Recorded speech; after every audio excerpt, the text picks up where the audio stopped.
Salam sang sejati. Pikiranmu adalah takdirmu. Kata-kata ini bagi kebanyakan orang terdengar seperti sebuah afirmasi penyemangat, sebuah pepatah dari dunia pengembangan diri yang mengajak kita untuk selalu berpikiran positif. Jika kau berpikir sukses, kau akan sukses. Jika kau berpikir gagal, kau akan gagal. Pemahaman ini menempatkan pikiran sebatas alat peramal, seolah-olah ia hanyalah papan tulis di mana masa depan dituliskan dengan tinta harapan dan ketakutan. Pemahaman seperti itu tidaklah salah, tapi ia baru menyentuh kulit terluar dari sebongkah kebenaran yang agung. Ia mengandaikan adanya dua entitas terpisah, aku yang sedang berpikir dan takdir yang sedang terpikirkan. Seolah-olah takdir seperti sebuah benda di luar sana yang bisa ditarik atau ditolak oleh daya pikir kita. Dan pandangan ini melahirkan kelelahan batin, karena ketika realitas tidak sejalan dengan apa yang kita pikirkan, kita pun menyalahkan diri. Kita merasa pikiran positif kita tidak cukup kuat. Kita merasa gagal menaklukkan nasib. Dan hari ini, marilah kita duduk bersama. Saya ingin mengajakmu menyelami makna yang lebih sunyi, bukan untuk memperdebatkan benar ataupun salah, melainkan untuk menyingkap kesaksian lain yang telah lama menunggumu di kedalaman diri. Mari kita bongkar kata demi kata yang bukan lagi dari permukaan, melainkan dari inti batiniah yang paling rahasia. Kata pikiran dalam banyak tradisi leluhur, terutama di bumi Nusantara, pikiran bukan hanya milik otak. Yang dalam bahasa Jawa kita mengenal istilah angen-angen atau pangkalih. Galih adalah inti kayu, bagian terdalam dari sebatang pohon. Jadi berpikir dalam makna luhur bukanlah aktivitas permukaan kepala, melainkan proses menggali intinya. Di tanah Arab, kata akal berasal dari akar kata ikal, tali pengikat unta. Artinya fungsi sejati pikiran bukan untuk berkelana liar kemana-mana, melainkan untuk mengikat, menambatkan, menenangkan sesuatu yang liar agar ia tidak lari terbirit-birit dikuasai naluri rendah. Dari sini kita mulai melihat kebenaran yang berbeda, bukan? Pikiran bukanlah sekedar produsen kata-kata dalam kepala. Pikiran adalah sebuah daya, sebuah energi yang tidak kasat mata, namun ia membentuk seluruh semesta pengalamanmu. Apakah engkau sadar bahwa saat ini isi kepalamu ada suara-suara yang tak pernah berhenti bicara? Ia mengomentari ini, menilai itu, mengingat masa lalu, mengkhawatirkan esok hari. Suara itu adalah arus pikiran, dan tanpa kau sadari, kau menyamakan dirimu dengan suara-suara itu, karena kau pikir, aku adalah suara ini. Dan disitulah letak malapetaka batin itu dimulai. Sekarang, mari kita lihat kata takdir. Kata ini diselimuti aura kepasrahan, dan anehnya juga ketakutan. Banyak yang memahami takdir sebagai sebuah garis nasib yang sudah dituliskan Tuhan sebelum kita dilahirkan, sehingga kita hanyalah wayang yang menjalani lakon tanpa daya. Namun jika kita mau menengok akar katanya, kita akan terhenyak.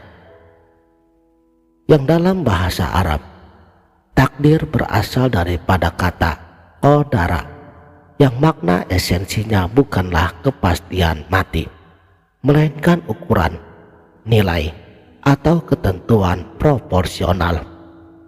Dan takdir adalah hukum keseimbangan semesta. Disinilah kedua kata itu bersetubuh. Jika pikiran adalah daya dan takdir adalah hukum keseimbangan, maka kalimat pikiranmu adalah takdirmu bukan lagi bermakna kau akan mendapatkan apa yang kau pikirkan, tetapi jauh lebih dalam lagi. Kualitas kesadaranmu menentukan ukuran realitasmu. Pikiran bukanlah tiket pemesanan masa depan. Pikiran adalah arsitek yang mendesain kualitas persepsimu saat ini juga. Dan kualitas persepsimu itulah takdirmu. Coba renungkan, ada dua orang berdiri di tepian hujan. Yang satu pikirannya penuh keluh kesah. Mengapa hujan selalu datang saat aku hendak pergi? Makanya takdir yang ia alami adalah penderitaan. Badan basah, hati geram.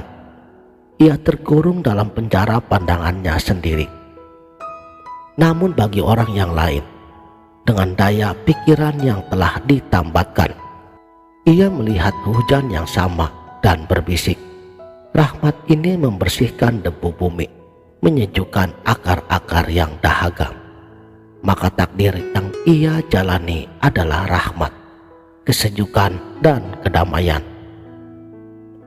Hujannya sama, airnya pun sama, tetapi kualitas realitas yang mereka diami, takdir mereka sama sekali berbeda.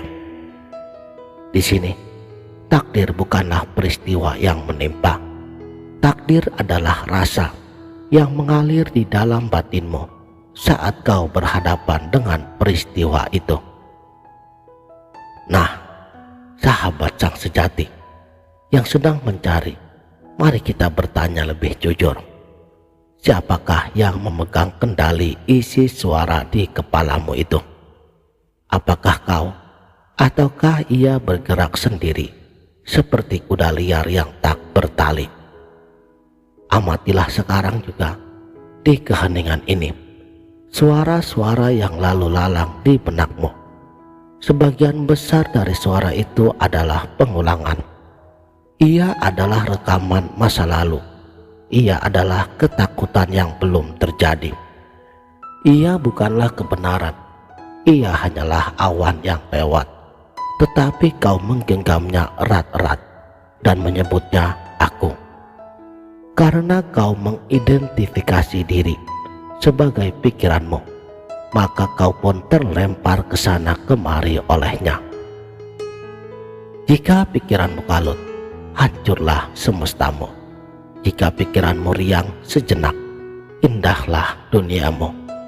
Kau menjadi budak, bukan tuannya.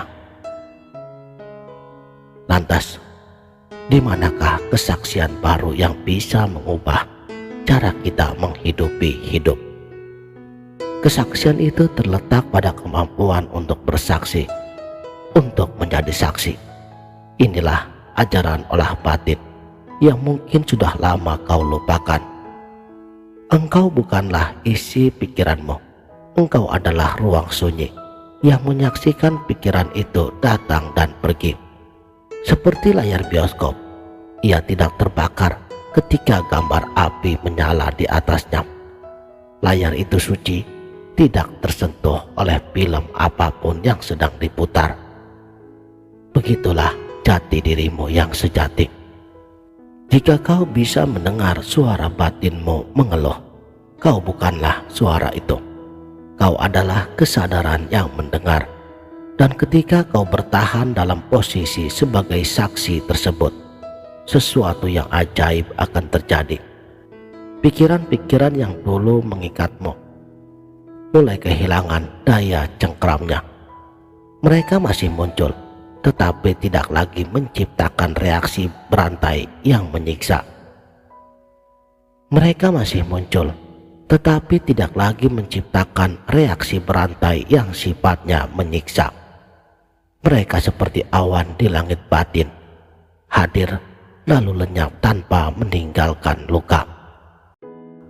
Di titik inilah kau mulai menulis takdirmu sendiri, bukan dengan menyuruh alam semesta menuruti keinginan egomu, melainkan dengan menyelaraskan getaran jiwamu dengan inti kehidupan itu sendiri.